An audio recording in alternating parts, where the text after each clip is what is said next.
pastor César Carrijo, que estará nos ministrando a palavra de Deus, e logo após passamos a oportunidade para o nosso pastor Eurípides, vice-presidente da igreja. Senhor povo de Deus, amém. Estou agradecido a Deus pela oportunidade de retornar uma vez mais à igreja mãe. Depois de 3 anos e meio, nós estamos ali em Portugal, enviado por esta igreja. O Senhor nos dá a oportunidade de retornar.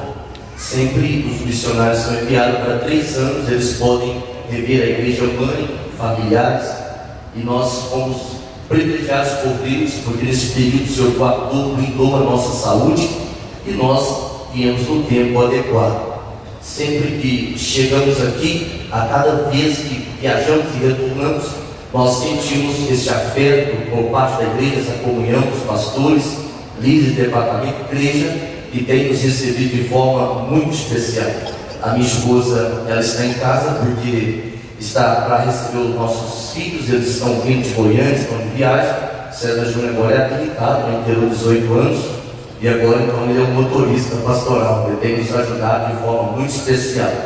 Esse último mês nós estivemos viajando por algumas cidades do Brasil, e em algumas oportunidades ministrando a palavra do Senhor, e tivemos o privilégio de ver crentes aqui de Uberlândia, lá do estado da Bahia, do oeste da Bahia, servindo ao Senhor, dando fruto, evangelizando e dando glórias ao nome do Senhor. Então nós estamos agradecidos a Deus pela vida pastoral, do departamento de missões, os mantenedores, cada pessoa que tem se envolvido com a obra missionária. Nós sabemos que a obra missionária ela está no coração de cada crente que frequenta a Assembleia de Deus desse ministério, que são aos povos. Portugal é um país que é porta para a Europa. Portugal é um país, talvez um dos que mais está sofrendo com a crise. E isso faz com que muitos brasileiros simplesmente retornam para o país de origem, o Brasil, o Angola. E em alguns desses casos, muitos desses irmãos têm deixado grandes lacunas lá. A nossa igreja em Portugal é uma igreja com uma grande quantidade de pessoas de língua portuguesa, brasileiros em especial, e há um número de portugueses, angolanos, cabo-verdianos, romenos, que o Senhor tem salvado naquela nação. Só para ter uma dimensão rápida da intensidade, da necessidade da nação chamada Portugal, Portugal tem aproximadamente 1% de evangélicos. Quando nós desembarcamos aqui no Rio de Janeiro, eu pude sentir o clima espiritual assim, já bem mais tranquilo, até na atmosfera é diferente. Porque aquilo que Paulo explica na carta aos Efésios, no capítulo 6, versículo 12, que fala de potestade, de principado, nossa luta não é contra a carne, não é contra sangue, mas sim contra a principado e potestade das regiões celestiais. Isso é fato notório, porque Portugal é um país onde a cada 100 casamentos acontece 75 divórcios. Esses dados é da Polícia Judiciária, que trata desses casos mais avançados, e é no meio deste emaranhado todo que o Senhor tem levantado a igreja. Nós sabemos que Portugal é um desafio muito grande, como quase todos os campos missionários, mas a segurança da nossa vitória ali é você que tem intercedido, tem clamado, tem jejuado. Eu gostei da expressão do pastor Marco, ele estava dizendo assim: não baixe a guarda. Portugal não dá para baixar a guarda, não dá para ficar uma semana sem tirar 2 dias de jejum, se quisermos sobreviver espiritualmente. É um país de muita ostentação, é um povo que é extremamente materialista e hedonista, mas o que é importante e magnífico lá é que são pessoas que leem muito. O português ele lê vários livros de 800 páginas, 600 páginas durante o ano. E entre esses livros, agora, aqueles que se convertem, aqueles que estão em processo de conversão, estão lendo mais 66 chamado Bíblia Sagrada. É para vocês dar uma glória a Deus. Aleluia. Era para você ter celebrado o nome do Senhor. Sabe por quê? Porque a palavra do Senhor, ela é viva, diz o escritor aos Hebreus, no capítulo 4, versículo 12, diz que ela é mais do que eficiente, ela é eficaz, ela é mais penetrante do que espada alguma de 2 gumes. Portugal é um país recordista de suicídio. Morrem mais pessoas suicidadas em Portugal do que em acidente de trânsito. e a cada dia morre mais de 5 portugueses de forma trágica e suicídios de forma bem regulamentada, fora aqueles casos de morte indeterminada. E é nesse meio termo que nós pedimos que você continue nos cobrindo com as orações. Traga aqui as orações do pastor Eliseu, da família. Irmã Eva está se recuperando daquela queda que ela teve, e a igreja ali, nós falamos lá ontem, a igreja está rompendo em fé. Nós mudamos agora para uma sala maior, unimos as duas congregações que nós tínhamos lá, e essa sala só foi possível porque você contribuiu, você investiu para que nós pudéssemos ali estar naquela sala. É uma sala muito ampla, tirando excluindo o público, e as salas de escola dominical são 300 metros quadrados de área livre, sem nenhuma coluna, ou seja, tem muito campo para trabalhar ali. E a grande vitória disso tudo não é o tamanho do salão, é que lá é próximo a transporte. Onde nós estávamos cuidando antes desta unificação, cada família de 4 pessoas gastava mais de R$200 por culto para poder ir ao culto se fosse depender de transporte público. Então isso inviabilizava muitas pessoas a irem à igreja. Então fomos para um lugar que o transporte é muito mais apurado, é muito mais próximo, e aí a igreja tem condições de avançar em velocidade maior. Amém? Irmãos, fiquemos de pé. Eu quero ler um texto bíblico. Esse texto quase todos os irmãos ou todos aqueles que frequentam a escola dominical sabem de memória. Nós vamos ler a palavra Eclesiastes, capítulo 8, versículo 6 e a parte A. Hoje pela manhã, quando o nosso pastor ele disse para nós estarmos ministrando a palavra do Senhor, eu fui falar com Deus para dizer: Senhor, o que eu vou ministrar nesta noite? O que eu tenho que pregar à igreja nesta noite? Porque uma coisa é você ter o conhecimento de alguns textos bíblicos, e outra é saber a necessidade da igreja. Mas eu quero te garantir nesta noite que Deus conhece a minha, a sua necessidade. Deus sabe aquilo que nós precisamos de ouvir nesta noite. Se você crê nesse Deus, diga glórias ao nome do Senhor. Por que tem que acreditar neste Deus? É porque o profeta Isaías explica lá no capítulo 64, versículo 4, que desde a antiguidade jamais se viu, nem com os ouvidos se perceberam, nem com os olhos viram um Deus como o nosso, que trabalha por aqueles que nele esperam. Quando você passa pela aflição, passa pelo vale, passa pelo mar, como a nossa irmã cantou, não precisa desesperar. O profeta Isaías explica lá no seu livro, capítulo 40, versículo de número 22, que ele se assenta sobre a circunferência da terra. Este fato é para você e eu ter segurança, que ele conhece as nossas mais íntimas necessidades. E Deus, nesta noite, ele quer fazer mudanças profundas na nossa vida para a glória do nome do Todo-Poderoso. Se você crê, diga glórias a Deus. Assim diz a palavra do Senhor: porque para todo propósito há tempo e modo. Vamos repetir igual o exército: porque para todo propósito. Não, irmão, igual o exército: porque para todo propósito. Coisa linda. Há tempo e há modo. Assim te dando glórias ao nome do Senhor. Aleluia. Você pode celebrar o nome do Senhor porque você é salvo. Você pode celebrar porque você está vivo. Você pode celebrar porque não foi a tribulação, não foi a angústia, não foi a perseguição, não foi a fome, não foi a nudez, não foi o perigo, não foi a espada, como diz Paulo em Romanos 8:35. Nada disso pode nos separar do amor de Deus que está em Cristo Jesus, nele, o nosso Senhor. Irmãos, como nós estávamos ali em Portugal, já nas vésperas de vir para o Brasil, nós estivemos atento aqui às mídias, aos meios de comunicação, e nós vimos várias manifestações, as pessoas fazendo grandes aglomerações. Isso também tentou acontecer em Portugal. E essas manifestações, eu não sei ao certo qual é o cunho disso, eu não sei qual é a profundidade dessas reclamações, mas quando nesta tarde eu buscava, nesta manhã e tarde, quando eu estava na palavra do Senhor, uma mensagem para compartilhar o nosso coração nesta noite,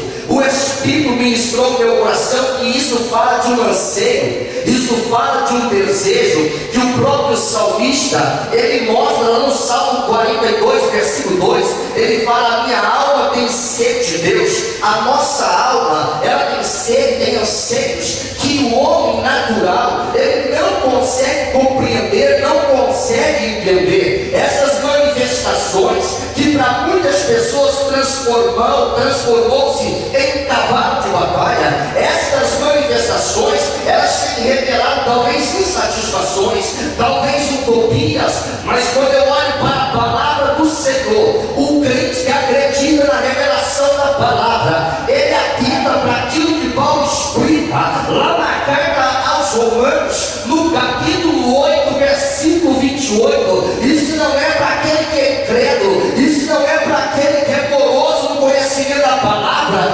mas isso é para aquele que acredita e sabe. Ele diz: mas nós sabemos que todas as coisas contribuem juntamente para o bem daqueles que amam a Deus e que são chamados segundo o seu decreto. Na Bíblia Revista e Atualizada, a expressão vernacular fala de propósito. Se nesta noite eu estou ministrando para pessoas que acreditam que foram chamados por Deus com propósito, eu gostava que você levantasse a sua mão para o céu e dissesse glória ao nome do Senhor. A revelação sagrada na primeira carta de João, lá no capítulo 5, 19, quando o Espírito Santo ministra no coração de João, a palavra do Senhor diz que o mundo jaz no maligno, mas nós somos de Deus. É por isso que eu pedi para você levantar a sua mão e dar glória a Deus.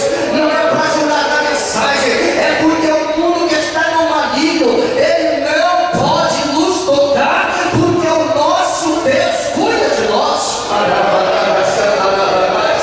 São mais de 900 milhões de pessoas que estão desnutridas no mundo. São mais de 25 milhões de abortos no mundo. São muita gente, mais de 639 mil suicídios no mundo. Mas você que entende a palavra, você que recebe a palavra, você pode dar glória a Deus, porque o nosso Deus é um Deus de transformação. O nosso Deus é aquele que, como disse o salmista, lá no Salmo 40, versículo de número 2, ele tirou os nossos pés de um lamaçal de lodo, ele colocou sobre uma rocha e ele firmou os nossos passos, e isso vai até o final, porque o nosso Deus, ele é fiel.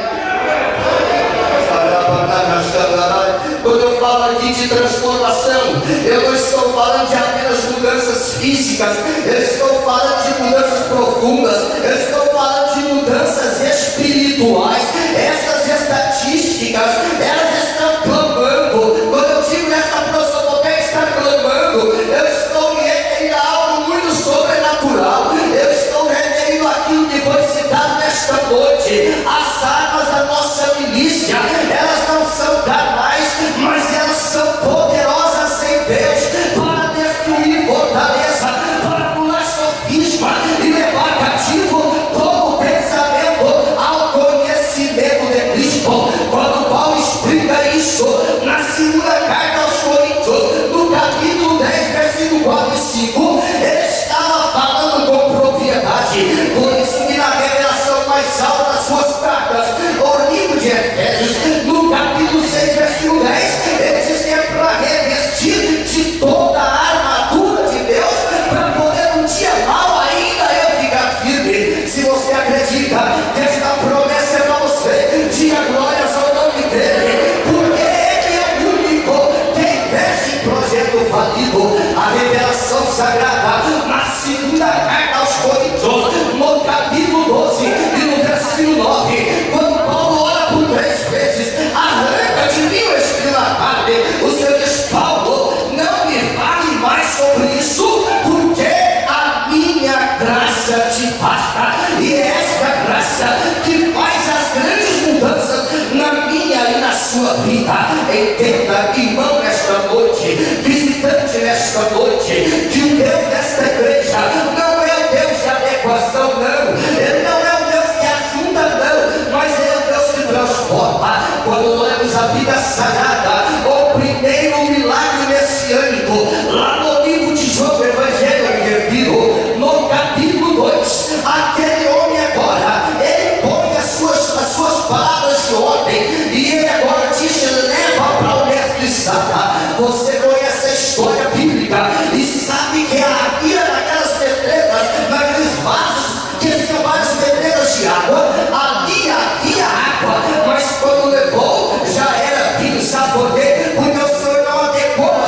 transformação. Ele transformou. Quando eu e você estávamos no chaco de louco, o Senhor não fez adaptação, o Senhor fez de novo, transformou, fez algo novo, algo extraordinário, porque o nosso Deus é o Deus que chama as coisas à existência quando elas ainda não existem.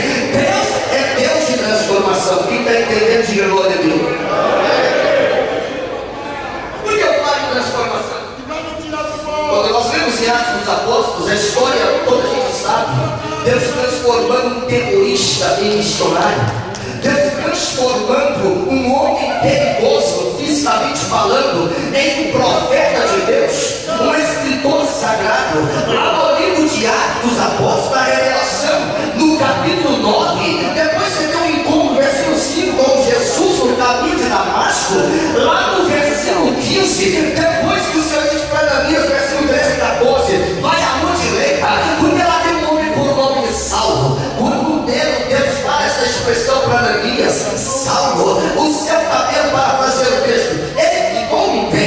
Ele disse: Deus, esse homem tem autoridade para fechar a igreja, ele tem autoridade para criar problemas muito fortes para nós aqui, ele tem autoridade do sacerdote. Aí ele estava dizendo: para mim é um terrorista, esse homem não merece. Mas agora o Senhor fala: Ananias, vai lá, sabe por quê? Para você pode ser um homem perigoso, para você pode ser um homem maligno, pode ser um terrorista, mas o texto original diz histórias, que é os nós, está dizendo assim: escolhido por mim. Olha o pronome possessivo, ele está dizendo: ele escolhido, é glória, escolhido por mim, para ser um vaso, para ser um instrumento, para ser um tecido, porque aquele homem desceu para poder subir como transformado na presença do Senhor. Deus é Deus de transformação. Deus estava mudando o caráter. Por isso que o Evangelho de Jesus Cristo é poder de Deus.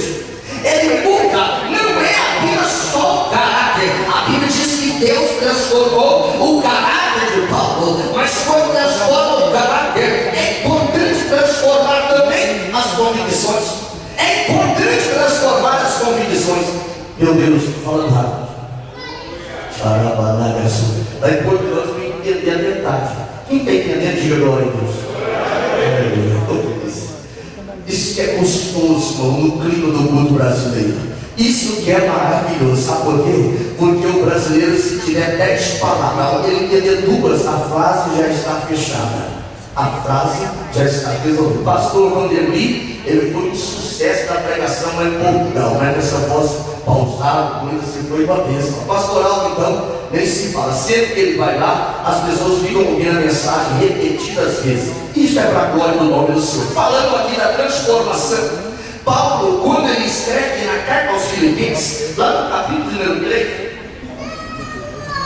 no versículo 5, 6, 7, 8, depois que tem um encontro com Jesus, a Bíblia diz que ele agora diz: eu fui circuncidado ao 8º dia, da tribo de Benjamim, hebreu de hebreus. Quando a lei fariseu, sou zeloso da lei, mas eu considerei tudo como perda por amor de Cristo. Então o que Deus estava fazendo em Paulo, Jesus estava fazendo, o Espírito estava fazendo, ele estava transformando as suas convicções religiosas. E agora Paulo é transformado no caráter, Paulo é transformado nas convicções religiosas. Mas a história da transformação, ela não termina aí. A história da transformação, ela não termina neste ponto. Por isso que ele é levado pelo Espírito às partes mais altas da carta de Filipenses. Lá no capítulo 3, versículo 21, ele fala: ele transformará o nosso corpo em um corpo glorioso, um corpo que vai poder sentir o amor de Deus na sua plenitude e ver a glória dele na sua totalidade. Quando esta mudança acontece, o apóstolo Paulo, ele tem essa revelação do que ia acontecer, ele começa a receber do Senhor uma revelação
no versículo 25 ele fala: a promessa que ele nos fez é a vida eterna. Você foi chamado, eu fui chamado para poder ter vida eterna, e todo aquele que crê nele tem-lhes o poder de receber vida eterna.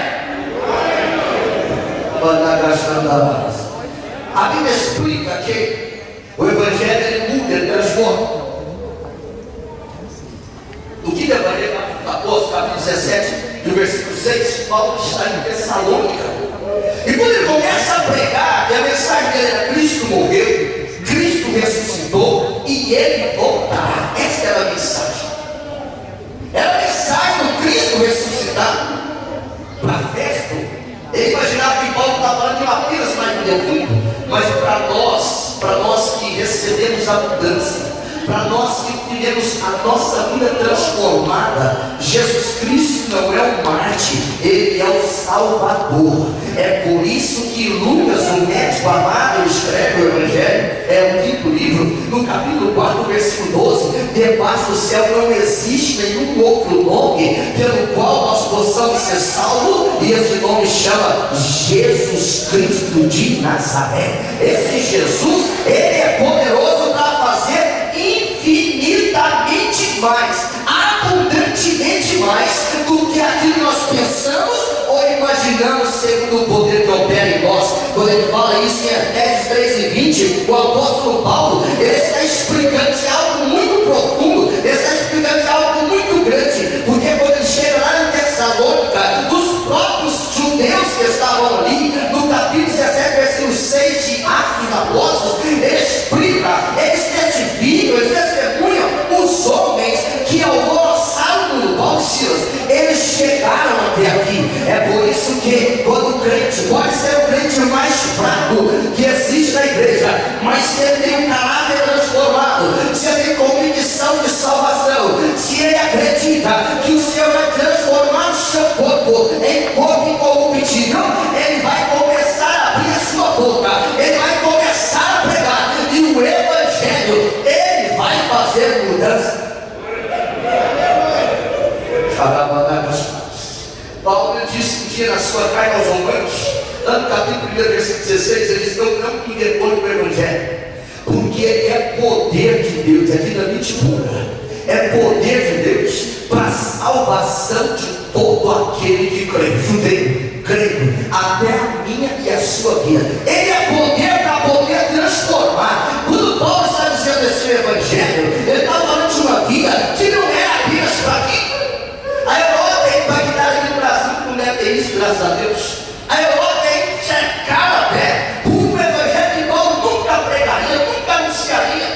Um Evangelho que não tem renúncia, um Evangelho que não tem consagração, um Evangelho que não tem oração, e mais ainda grave, um Evangelho que não tem palavra. Mas o apóstolo Paulo, quando ele está escrevendo para mim e para você, para a igreja de Tessalônica, na primeira carta, lá no capítulo 4, no versículo 16 e 17, ele não diz que iriam intermediário, diz: o mesmo Senhor, ele descerá do céu com alarido, a trombeta vai tocar, o arcanjo vai bradar, os mortos em Cristo ressuscitarão primeiro, transformação, e nós que estivermos vivos, nós seremos transformados para quê? Para subir até as nuvens ao encontro com Jesus. E eu quero te garantir, a sua história não termina nas nuvens, a minha história não termina nas nuvens, porque um dia, quando os discípulos, quem sabe, perplexos e preocupados, estavam atentando para esta eternidade, e no Evangelho de João, lá no capítulo 14, versículo 1, 2 e 3, ele disse: olha aqui, não se turbe o vosso coração, crede em Deus. Jesus estava dizendo: crede também em mim, porque na casa do meu Pai há muitas moradas, e se não fosse assim, eu não vos teria dito, eu vou preparar-nos moradas.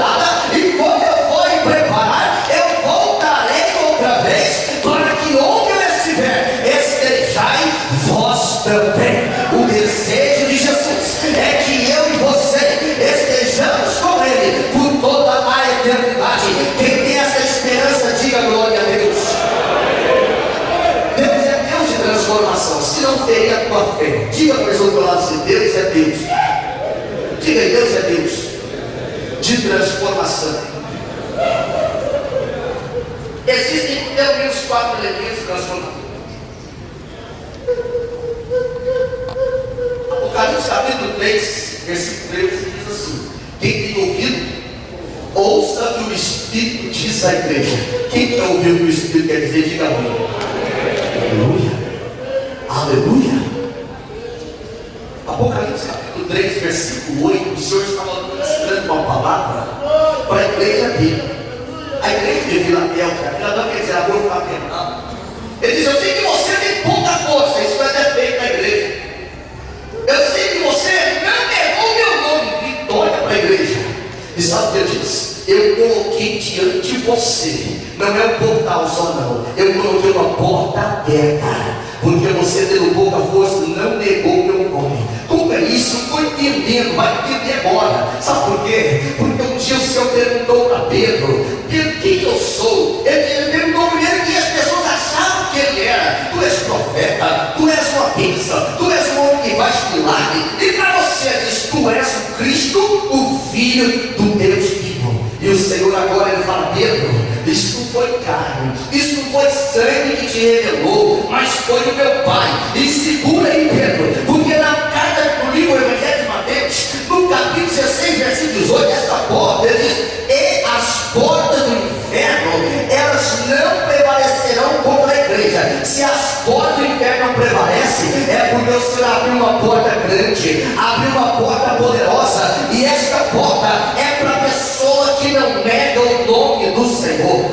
Quando eu disse que na Europa prega-se o evangelho que Paulo não pregaria, é o evangelho mercantilista, é o evangelho de trocas, é o evangelho de negociadas. Irmão, quem é precioso, quem foi comprado com um preço precioso, ele nunca vai se vender no saldo nem na liquidação. Sabe por quê? O apóstolo Pedro explica lá na sua primeira carta, no capítulo 1, versículo 18, ele fala: ei, você não foi comprado com coisas corruptíveis, como prata ou ouro da sua vã maneira de viver, mas sim com o precioso sangue de Cristo, como de um cordeiro imaculado. Você é valioso para Deus, você é precioso para Deus.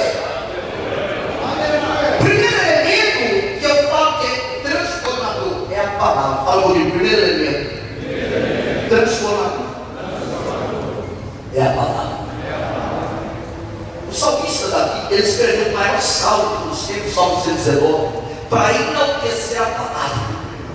Quando ele olha, ele escreve no versículo 89 do Salmo 119, ele fala: a tua palavra, ela permanece eternamente. Não é na Conservatória de Portugal, não é no Registro Civil do Brasil, ela permanece eternamente no céu.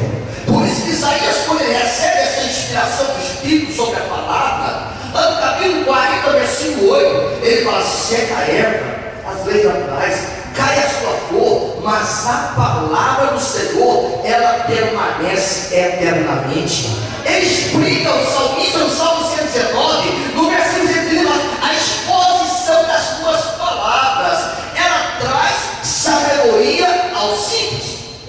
Nós vamos ter um seminário de escola dominical, esse final de semana. Sabe por que o povo de Deus é destruído? Não é porque às vezes falta recurso financeiro, é porque falta conhecimento da palavra. Quando olhamos para a palavra do Senhor, o próprio Senhor inspira Isaías, antes de entrar na fundo do cativeiro que estava falando, no capítulo 5, versículo 13, a parte A, ele diz: o meu povo será levado cativo por falta de entendimento. Por isso que a ignorância quanto à palavra é uma das maiores prisões espirituais. A ignorância quanto às palavras é uma das maiores prisões espirituais. Quando o profeta Oséias, ele é inspirado por Deus, lá no capítulo 4, versículo 6, ele ensina a seguinte expressão: o próprio Deus diz: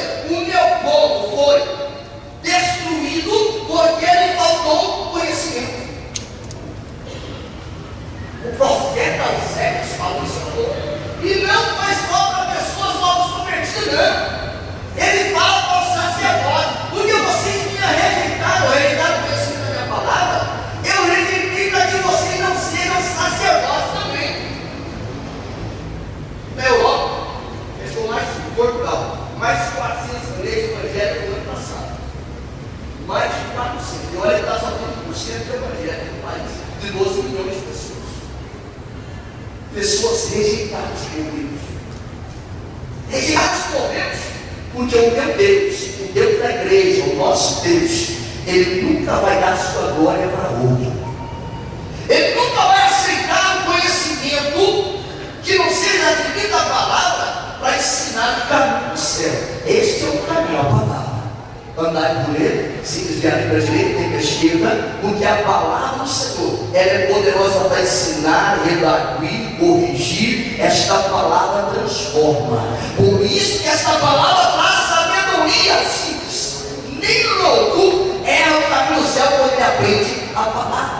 Se nós rejeitarmos o conhecimento, negligenciarmos, ou ignorarmos o conhecimento da palavra, nós seremos reprovados ao sacerdócio. Por isso que surge um monte de motivos, um monte de enfeites que atrás, para poder suprimir o espaço da palavra. O povo português, ele não revela emoções como nós revelamos.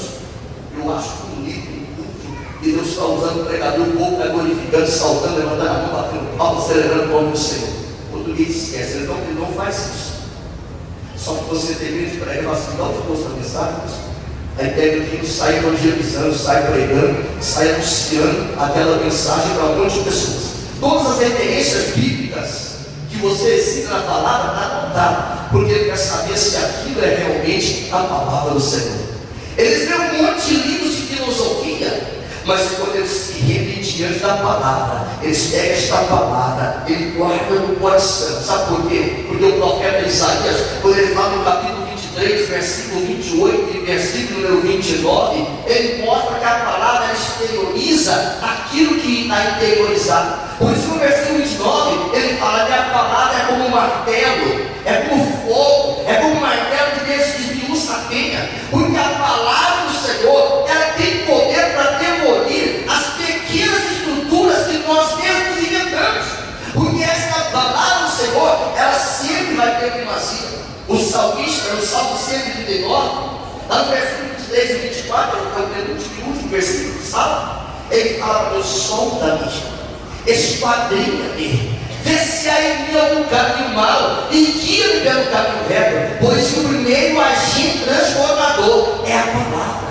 Sabe por que tem pessoas que eram aprisionadas com a sua religião? É porque ele não é apegado à palavra. Se ele for apegado à palavra, diz o Salmo de número 119, versículo 45, o salmista diz: eu ando em liberdade, porque eu atento para os preceitos da sua palavra. Eu não estou falando da libertinagem, eu não estou falando de liberdade, de dar ocasião à carne, não. Paulo ensina isso aos Gálatas 5 e 13. Ele fala: não useis da liberdade para dar ocasião à carne, mas eu estou me retendo à palavra, resultados preceitos da palavra de Deus, que transforma o mais vil pecador e faz dele um homem espiritual. Segundo elemento, fala comigo, a fé.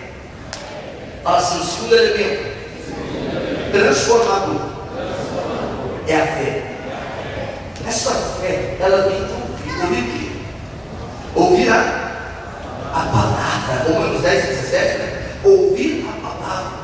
Esta fé que o escritor aos Hebreus conseguiu melhor do que ninguém definir, nem Aurélio, nem Porto Pereira, ninguém conseguiu tal definição, porque isso é do Espírito. Lá no capítulo 11 de Hebreus, para ele dizer da fé, no versículo 1 ele fala: ora, a fé é o firme fundamento das coisas que não se vê e a prova, a evidência daquilo que se espera. E os antigos, eles obtiveram testemunho por causa da fé. Eu não estou me referindo a fé como um processo supersticioso, não. Quando eu olho para esta fé do capítulo 11, eu entendo o versículo 4, quando Abel ofereceu o melhor sacrifício do que Caim, mesmo depois que Abel já morreu. Eu estou pegando ele hoje. Esta fé que fez Enoque andar 300 anos com o Senhor, no versículo 5, porque ele alcançou o Deus do testemunho, Deus disse: você não vai morrer. Translador Enoque. Quando eu olho para o versículo 7, esta fé que eu me refiro é a fé que fez Noé construir uma grande arca, e a seu ato de fé fez a sua família ser salva. Esta fé é a fé do versículo 8, que fez com que Abraão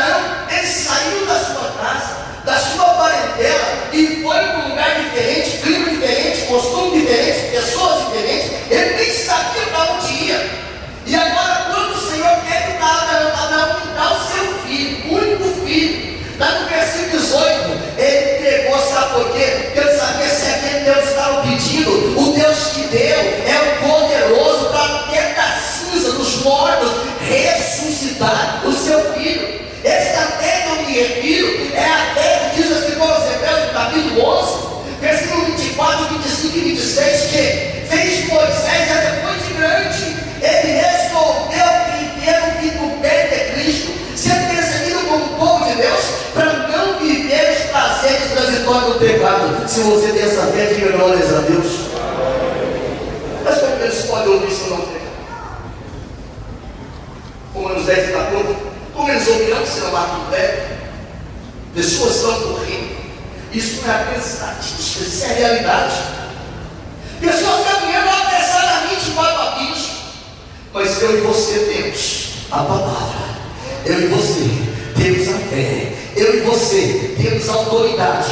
Eu e você temos o conhecimento dele, porque sabemos que o poder de Deus é suficiente para resgatar o mais vil pecador e falar sobre as suas culpas, elas foram pagas. Quando Paulo explica isso na carta aos Colossenses, lá no capítulo 2, versículo 14, ele fala assim: ó, a serva que havia contra nós, repleta de ordenança, que de alguma forma nos era contrária, ele cravou lá na cruz do Calvário. Eu acho lindo o versículo 15, porque parece como se fossem essas coisas bonitas aqui da galeria. A Bíblia fala que ele, Jesus, ele expôs publicamente principado e potestade, adultério, mentira, engano e inveja, e fala assim: olha, fica assistindo, eu triunfei sobre todos eles. Amém? O Senhor triunfou, não houve nada que ele não venceu nesta vida. É por isso que ele fala que nós somos muito mais do que vencedores por meio daquele que nos amou. Pode ser o crente mais desanimado que entrou aqui nesta noite, mas eu quero dizer para você: o Senhor diz para ti nesta noite, ele te toma pela tua mão direita, ele diz: esforça, porque eu te ajudo. Você pode falar: pastor, passei pelo vale, passei pela tormenta, passei pela tribulação, mas ele fala para o profeta Isaías, escreve aí, profeta, no capítulo 43, versículo no primeiro, final e o 2, ele diz: olha, quando passares pelas águas, elas não te submergirão, quando passares pelo fogo, a chama não arderá em ti, porque eu, Senhor de Deus, te ajudo, eu te tomo pela mão direita. É esta fé que me faz alcançar nesta noite a convicção de que fé é um elemento transformador. Ah, pastor, eu acredito mais na graça. O apóstolo Paulo explica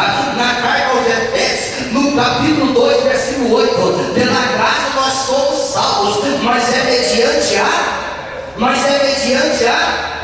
sabe o que Satanás está tentando fazer nos últimos dias? Não é vituperar crente financeiramente. O que ele está tentando fazer é mais profundo: é roubar, é aniquilar, é neutralizar a sua fé. Por isso que o próprio Filho de Deus um dia disse: porventura, quando o Filho do Homem vier, vai encontrar pela terra. Se o Senhor pode ter um sim da tua parte nesta noite, dizendo: Senhor, a minha parte vai ter um sim. Eu gostava que você celebrasse o nome do Senhor, porque você é privilegiado, porque você tem.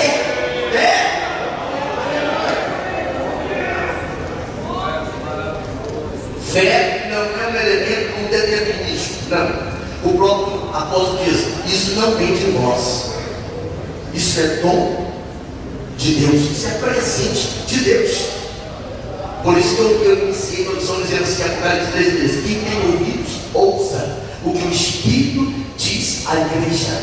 Esta fé é a fé que Pedro e João subiram para o templo, Atos 13:16, diz: o paralítico fé no Senhor Jesus. É esta fé que fez com que aquele homem, como diz Atos 4:22, ele já tinha 40 anos ali na Porta Formosa, mas ele disse: olha para nós, não temos prata, nós não temos ouro, mas em nome de Jesus, faz o que?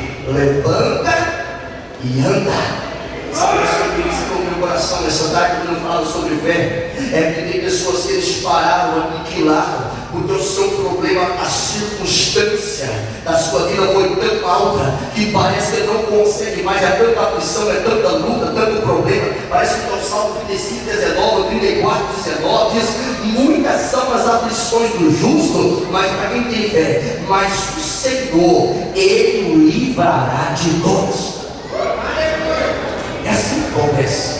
O nosso Deus, Ele não prometeu que nós não teríamos tormenta. Ele não prometeu que não passaríamos pela tempestade, mas Ele não tema que eu te ajudo, eu estou contigo. Quando o salmista diz: Deus é o nosso refúgio, Salmo 46, Ele é a nossa fortaleza. Ele não estava alimentando apenas a sua emoção. A Bíblia nunca vai ter uma expressão dizendo acredita nos teus sentimentos, pelo contrário, fala que enganoso é o coração, mas vai ter expressão que diz que eu devia acreditar no meu Deus. Por isso que o profeta das lágrimas, um homem autólogo, tinha que ele falar às multidões, quando ele escreve no livro de Lamentações, no capítulo 3, versículo 20 e 21, ele fala: espere, eu vou dizer agora do que me dá esperança. Parece que ele estava acabado, mas ele começa a lembrar da misericórdia do Senhor, ela se renova a cada manhã. Ele começa a lembrar da fidelidade, e a sua fé vai gigantando, e as pessoas começaram a falar, e o Senhor diz uma expressão no coração dele, no íntimo, e ele falou: bom é aguardar em silêncio a salvação do Senhor. Fé é agente transformador, porque sem fé, diz o Escritor aos Hebreus, lá no capítulo 11, versículo 6, sem fé é impossível agradar a Deus. Sabe por quê? Porque quem aproxima dele é necessário que ele acredite que ele é galardoador de todos aqueles que o buscam. É por isso que o Escritor aos Hebreus, ele recebe inspiração no capítulo 4, versículo 16, para dizer assim: olha, acheguemo-nos, pois com confiança, ao trono da graça, para recebermos socorro em ocasião oportuna. Quem está entendendo, diga glória a Deus. Não prego mais sobre isso em muitos lugares. O terceiro elemento transformador, fala comigo, chama sangue de Jesus Cristo. Hebreus 9, 22, a parte dele: sem derramamento de sangue não há remissão do pecado. Deus me deu a oportunidade de pegar comigo no Jaraguá, e eu aquela palavra pela misericórdia do Senhor, o texto de Apocalipse 7, 9 até 14. Sabe o que João viu? Ele viu que havia uma multidão, português, angolano, cabo-verdiano, brasileiro, até brasileiro, todas as nacionalidades, diante do trono de Deus. João viu essa revelação, e agora ele começa a perceber que a multidão cantava salvação ao nosso Deus. O povo ficou tão especial que os anciãos aglomeraram o povo, e ajuntaram-se os anjos, começaram honra, glória, louvor, exaltação. E agora você pergunta: quem são esses aí? A Bíblia Revista hoje traz uma particularidade que me faz entender o texto. Ele diz: esses são os que vieram de grande tribulação. Mas parece que eram pessoas diferentes, eram mesmo.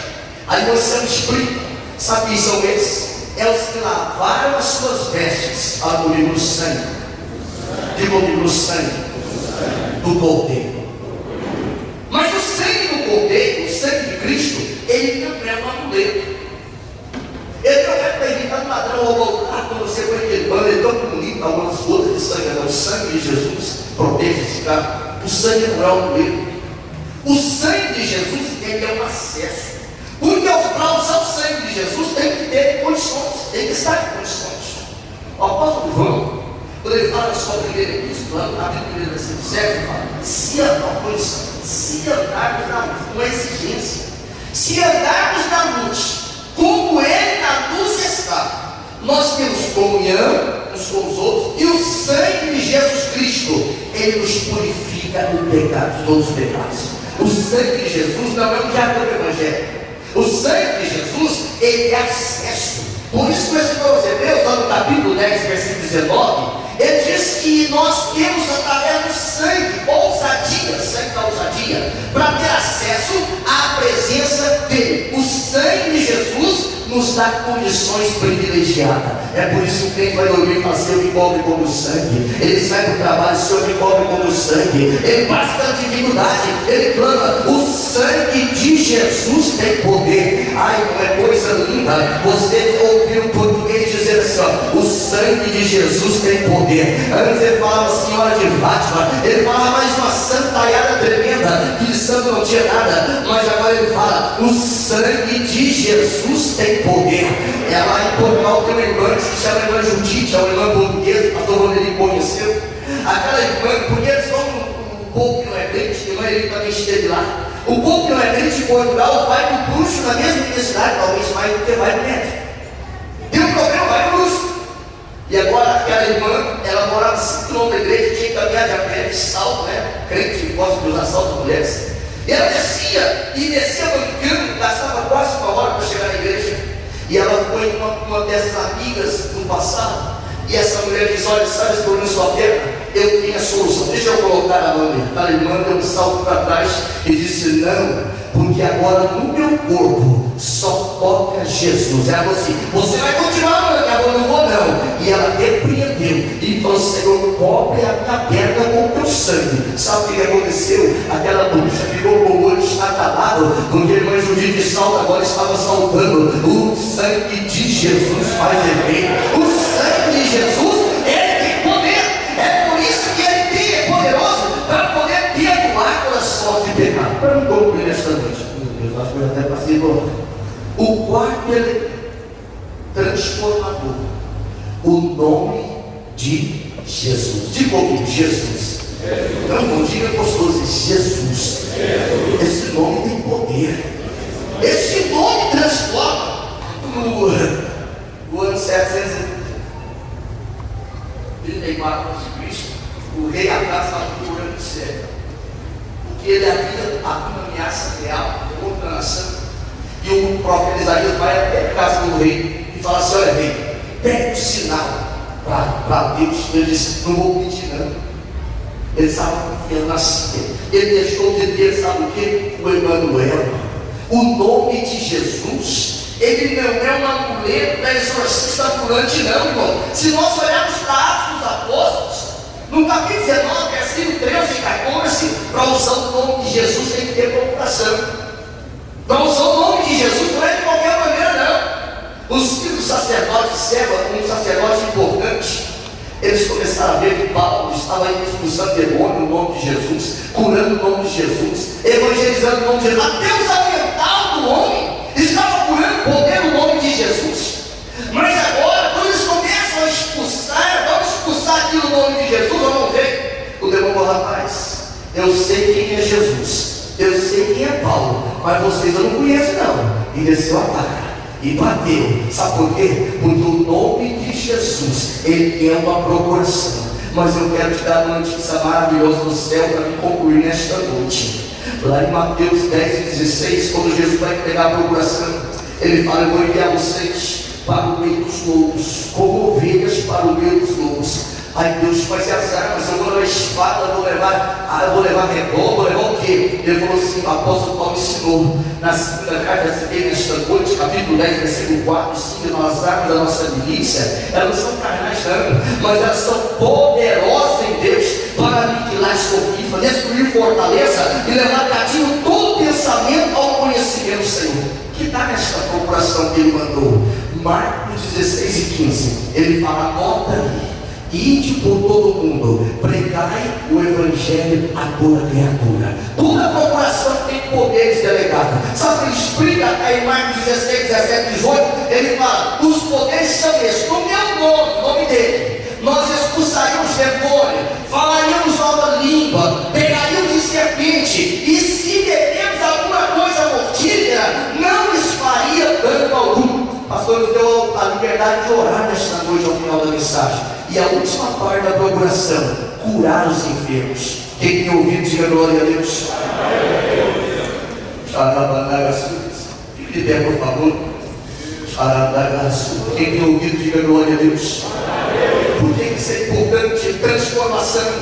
O apóstolo Paulo explica na carta aos Romanos, no capítulo 12, versículo 2, ele fala: não vos conformeis com este mundo, mas transformai-vos pela renovação do vosso entendimento, para que experimenteis qual seja a boa, santa e agradável vontade de Deus. Por que ele chama nós para esta responsabilidade? Jesus Cristo escreveu, Mateus, mandou Mateus escrever, capítulo 5, versículo 13. Eles, vocês são sal, e o sal não pode se tornar insípido. Eu quero te convidar, você que está enfermo, e eu quero orar para o Senhor te curar nesta noite, porque aquela procuração, ela não tem prazo de validade aqui, apenas no dia do arrebatamento da igreja, porque você não vai precisar mais de cura, porque você vai ter a cura por completo. Este corpo, que talvez você se esforçou para vir no culto de ensino nesta noite, esse corpo que te faz sofrer dores, que você clama sangue de Jesus e poder do nome de Jesus com muita intensidade, esse corpo aí vai ser transformado, mas os sinais seguiriam aos que crê. Se você crê, mas tenha dando glórias ao nome do Senhor, porque este poder da palavra, ele transforma, este poder da palavra, ele muda. Irmão, teve crente que ficou na terra 38 anos, 38 anos, e quando Jesus perguntou, o que você quer? Ele disse, ninguém me leva nas águas. O Senhor estava dizendo assim, fala que quer ser curado, abençoado, fala que quer ser curado, servo de Deus, e nesta noite Deus tem cura para a sua vida, mas vem dando glórias ao nome do Senhor. Não sou eu que curo, há uma procuração, os sinais seguiriam ao que crer no nome de Jesus. Você vai pedir, Senhor, no teu nome eu quero ser curado, no teu nome. Irmão, tem tantos problemas que levam pessoas ao suicídio em Portugal. Feche seus olhos, a igreja me ajuda neste instante, os obreiros, tira suas mãos para cá, e nós vamos orar. Nós vamos interceder ao Senhor e vamos pedir, Senhor, os teus servos tiveram a ousadia, tiveram a coragem de crer na palavra, o sangue nos dá ousadia para entrar no santuário. O poder do nome de Jesus faz milagres, sempre vai fazer. A palavra garante isso. Nós temos fé para isso, Senhor. E eu te peço que comece a curar as pessoas que estão aqui à frente. Senhor Jesus, estenda as tuas mãos saradoras, Pai, e a autoridade que há no nome de Jesus, essa autoridade que nós pregamos, essa autoridade que nós anunciamos, receba a cura e agora, em nome de Jesus, em nome de Jesus. Problema de coluna, seja restaurado agora, coluna, seja restaurada agora. Nós ordenamos essa autoridade que há no nome de Jesus, que há no nome de Jesus, que há no nome de Jesus. Receba a cura, em nome de Jesus, em nome de Jesus. Se você não dormia, agora vai conseguir dormir, porque o Senhor vai te dando agora tranquilidade, o Senhor vai estabilizar as suas emoções, o sono vai vir. Receba sono para dormir nesta noite, em nome de Jesus. Ansiedade vai desaparecendo, ansiedade vai desaparecendo agora, em nome de Jesus, em nome de Jesus, em nome de Jesus, em nome de Jesus. Infecções de rins vai desaparecendo agora, na autoridade do nome de Jesus, na autoridade do nome de Jesus, na autoridade do nome de Jesus. Senhor, nós oramos pelas curas que estão acontecendo, porque os sinais é para crer, e nós cremos, e nós ministramos sinais, e nós ministramos cura. É na autoridade do nome de Jesus, é no nome de Jesus. Vai recebendo cura, vai recebendo cura, vai recebendo cura, vai recebendo cura, em nome de Jesus. Vai recebendo cura, vai recebendo cura, em nome de Jesus. Vai glorificando, vai glorificando, vai glorificando. Deus vai ser mover no teu coração, vai glorificando, vai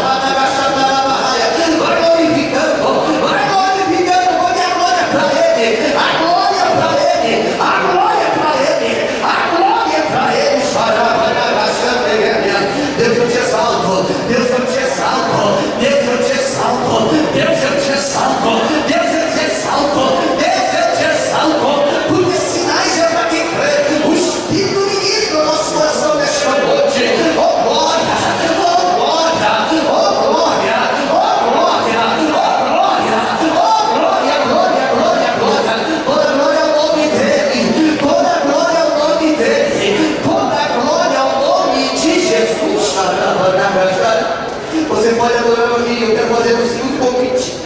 Pastor, eu estou aqui hoje esse privilégio. Eu quero te convidar, você que quer aceitar Jesus como Salvador, você que cansou de apanhar de Satanás, você cansou de ter uma vida vazia, uma vida de infelicidade, Uma vida que você é refém de circunstância. Você não sabe por que entrou nessa circunstância, não sabe como sair, mas a palavra do Senhor diz: se o Filho ele vos libertar, verdadeiramente você é livre. Eu quero perguntar esta noite: tem alguém que aceitar Jesus como Salvador ou reconciliar com Jesus? Venha, não será uma só. Tem alguém nesta noite que aceitar Jesus como Salvador, mudar de vida por completo? Ele vai transformar o seu caráter, como eu preguei nesta noite. Ele vai transformar as suas convicções religiosas e por fim vai transformar o seu corpo em corpo glorioso. Tem alguém nesta noite, uma pessoa para Jesus, que aceitar Jesus como Salvador ou reconciliar com Jesus e ter este poder de volta, o poder que a palavra nos confere? Tem alguém nesta noite? Não temos ninguém nesta noite que aceitar Jesus como Salvador? Deus abençoe você por ter ouvido a ministração da palavra do Senhor.